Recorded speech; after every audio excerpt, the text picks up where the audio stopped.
Listen, there was a time in my life I was so heavy in my masculine energy, and if you don't believe me, here was me 5 years ago. Yes. I thought it was just me and who I was, and I thought that there was no way I had even an ounce of feminine energy. I'm telling you guys, learning how to embrace my feminine energy was one of the best decisions I've ever made, and your girl is about to teach you all the tea on how you can too. I am no spiritual guru, femininity expert, dating coach, none of that, okay? Nor am I gonna try to pretend like I know the entire topic of feminine energy. I don't. But low-key, I've seen some advice on feminine energy and how to be more in your feminine on social media, and personally, I think some of the advice is quite honestly bullshit. Hear me out, hear me out. Listen, as much as I'd like to be in my divine feminine and attract some billionaire to bankroll my entire life, I wouldn't have to work another day in my life, and I could just breathe and think positive thoughts and just manifest things being handed to me. Maybe it's just me, but personally, I just feel like I'm a regular person, okay? And that type of lifestyle and feminine energy is just not realistic for me, and I just wanted to learn how to be more in my feminine and embrace my feminine energy in a more realistic way, and not have to completely like change and force myself to be hyper feminine when that's not really me at the core. Because some of the stuff I see online, I'm like, who? Because not I. Like, that's not happening. I don't even think it's being negative. I just don't think it's realistic. And trust me, coming from someone who used to be so heavily in my masculine, or in other words, wounded feminine, I was very much masculine in a lot of ways. I grew up very much tomboy, acted more masculine. It took me a while to learn how to embrace my feminine energy, and I'm still learning to this day. So what is feminine energy? So feminine energy is that loving, caring, receiving side of you. It has a lot to do with feeling. So qualities like intuition, creativity, wisdom. You're more in tune with your emotions. It's a lot about attracting with open, receptive energy. Also, feminine energy embodies confidence. So you guys know that saying, I don't chase, I attract? That's pretty much feminine energy. Now, this is something I really wish I understood a long time ago. It would have made my life a lot easier. So masculine energy is actually the opposite, but it's still very important. It's that really ambitious side of you, being determined, planning, executing. For example, if you're in school or in your career. So actually, in my opinion, I feel like having a mix of feminine energy and masculine energy is very important. So story time really quick, okay? This is a prime example of my masculine energy just like radiating. Okay, so this was like a few months ago, but basically I was hopping in an Uber and I had like 4 bags with me and I was like lugging them all through my lobby, and the guy that works at the front desk offered to help me to carry my bags to my Uber, but for some reason my gut instinct was already like, I didn't even think about my answer. I was just like, oh yeah, no, it's okay. Don't worry about it. I got it. And even when he still insisted like, oh, let me help you, don't worry, for some reason this gut instinct was like, no, I got it. I got it, bro.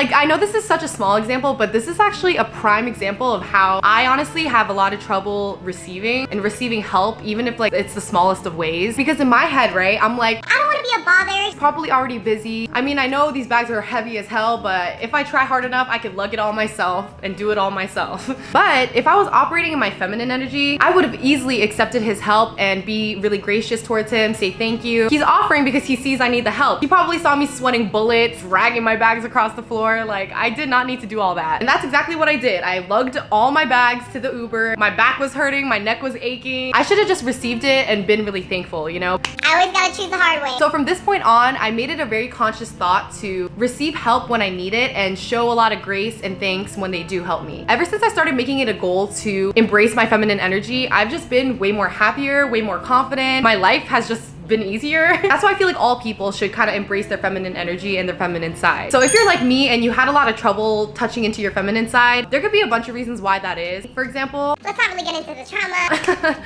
We don't have time for that. Whether it was my family life, growing up being the only Asian in school, my friend groups, my basketball teams, getting picked on, bullied, etc., etc. I feel like growing up, all those experiences really just put me in survival mode. I am grateful for all these experiences and I would not trade it for the world because I feel like it made me a lot stronger and it made me who I am today. But it definitely locked me into survival mode most of my life. And for the most part, I had a great childhood. But when I look back, I see that me appearing more masculine and acting more masculine, it was definitely a defense mechanism to not get bullied.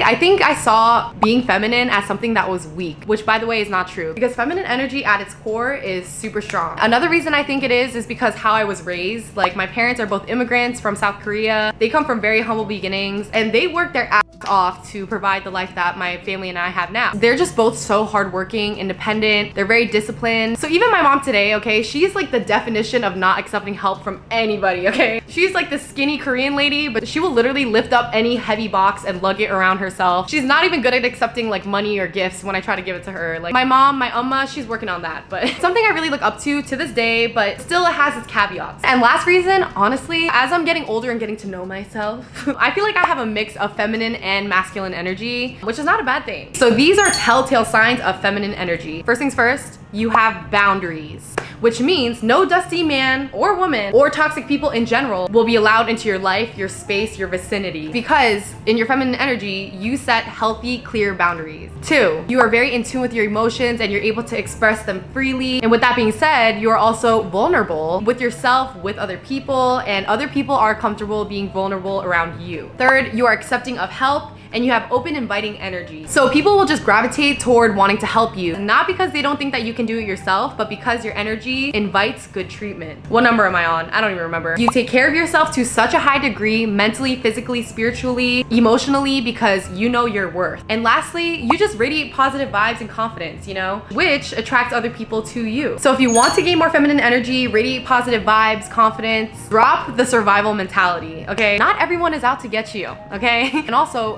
embracing your feminine energy does not make you weaker. If anything, it makes you stronger. Being vulnerable with yourself, with your emotions, that's hard, okay? Feminine energy at its core is strong. So try to be more in tune with your emotions. Practice being vulnerable. This can be practiced with journaling. If you're a real one on this channel, you guys know how much I love journaling. It is literally part of my daily routine. I do it every single morning. I talk too much and I have too many thoughts in this brain, so I have to write it down. It keeps me sane. Spend time with yourself. Get to know yourself. Try new habits. And all this together is going to make you love yourself. Work on accepting and receiving. So this includes accepting compliments, accepting help, accepting kind acts from others, and not feeling like something is attached to it or you owe something to that person. My instinct when I get compliments from people is to like literally deflect it and give it back. Like, don't give this to me, I don't deserve it. So for example, if someone compliments me like, oh Lena, your hair looks gorgeous today, I'll literally look at them and be like, oh my god, really? Like, I literally have not washed my hair in like 4 days.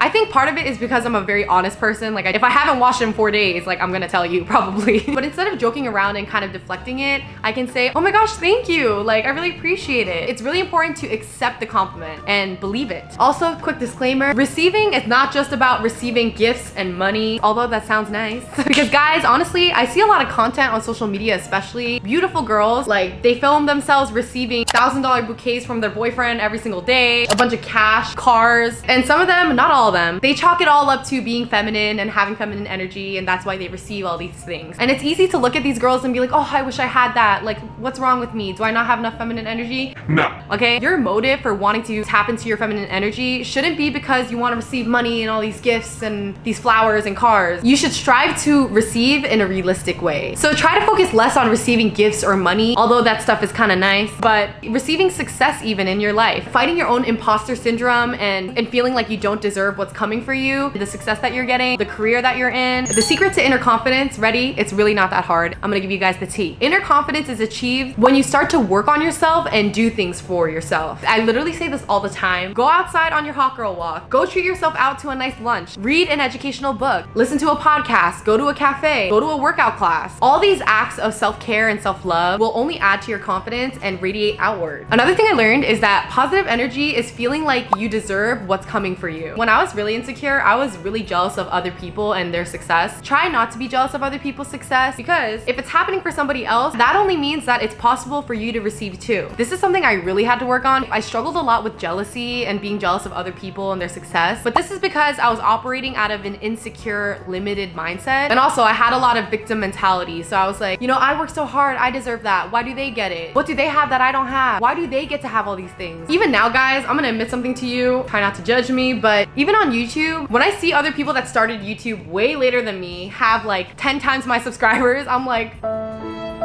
Like, why can't I have that? And I compare myself to them and I get jealous of their success. But when you're operating in your feminine energy, you know that you deserve what's coming for you. And also, there's so much success to go around. There's not limited success. And so you are confident that that success will come and reach you too. And when someone else achieves something, it's only further confirmation for you that it's possible for you too. So you guys know that saying, whatever is meant for me will come to me. I wholeheartedly believe that to a certain extent. Especially when you're operating in your feminine energy, you have every right to believe that something in life is meant for you. So whether it's being successful in your career, having your dream partner, living in your dream city, providing for your family, these are all things that are meant for you as long as you put the thought to it and the action. Like, you can't just sit in your room for 5 minutes and be like, I'm gonna manifest that I'm gonna have 1 million subscribers on YouTube and then never post a video in your life. Like, it's just not gonna happen, you know? Like, you have to put the action towards it and make it happen. As much as I would like it to, things just don't get handed to you. At least not for normal people like me. And this is actually a lesson I learned the hard way. When I was at my heaviest and my most insecure and I was really trying to lose weight, I would always think to myself, like, why is it so hard for me to lose weight? Like, why can't I just have my dream body tomorrow? Why do I have to wake up and put myself through pain at the gym every single day? But what I realized is that what makes this achievement to lose weight and be healthy, that goal, what makes it so special is because of the hard work that it takes to get there. And even like YouTube, if you woke up tomorrow with 1 million subscribers, like, that wouldn't be special because then everyone would have 1 million subscribers, you know? So this part is more about like the physical, you know, to radiate that feminine energy. So physically feminine does not mean pink everything, short skirts, heels, and lipstick. You choose what makes you comfortable. There was a time I did not wear dresses. I didn't know how to do my makeup or my hair. Now for me, what's comfortable for me, I like wearing cute dresses. I learned how to do my makeup through YouTube tutorials and it's become like a fun hobby of mine. And also, side note, my boyfriend is honestly a big part of why I've learned to embrace my feminine energy. When I first met him, I never wore dresses. I did not know how to do my makeup and it was because I didn't feel comfortable with it yet. But whenever I would, he always made sure to compliment me, hype me up, and made sure to know that he thought I looked beautiful. Like, you guys, the fact that I went to Korea with him and literally wore the most pink girly dress,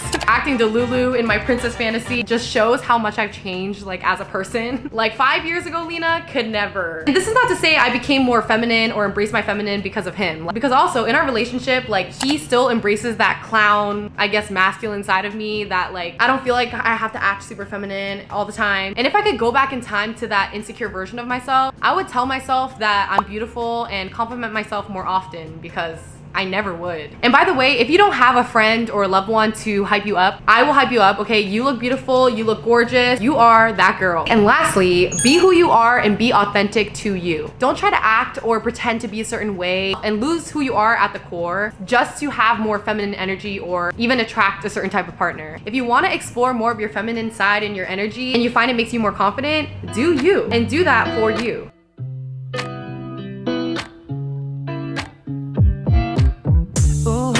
Taking a ride to Jonah Lake 눈치 보면서 들어가 할 때 찾아